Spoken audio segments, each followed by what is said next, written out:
এখানে দিছে। হ্যাঁ আমি তো দোকানে। হ্যাঁ তো আমি দোকানে দেখি আবার মালগুলো পরিষ্কার করি, ওখান থেকে নিচে মাছি দেখি যে স্পিড খোলা স্পিড যখন খোলা তখন কয়টা নিছে? চারটা নিছে। দানের শীষের প্রচারণা এসে এখান থেকে মহিলা দোকানদারের স্পিড নিয়ে গেছে। এই সমস্ত বিষয়গুলো থেকে আসলে কর্মীদের খুব সতর্ক থাকা উচিত। উজানিপাড়া নদীর পারে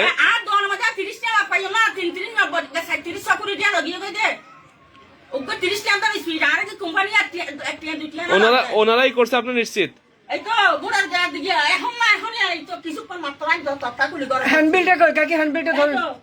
হ্যান্ডবিল এখানে রাখছে, ভিতরে রাখছিল উনি নেওয়ার পরে এখানে আবার রাখছে, বুঝাই দিচ্ছে। এইদিকে উড়ে যাওয়ার সময় এটা দেখছে তো, এটা পুলিশ সাইডটা নিয়ে গেছে। একটা না ওই কাগজটা ফেলছে তাড়াতাড়ি করি, আমি ওই মাথায় ছিলাম, ওই দোকানের ওই মাথায়। ওরা এগুলো খুবই দুঃখজনক বিষয়টা। এখন তো একটু বুট না দেয়, বুট দিলে তো আরো বড় বড় সন্ত্রাসী করিব। এখন আর কি করতাম, আর কি করি বাচ্চো।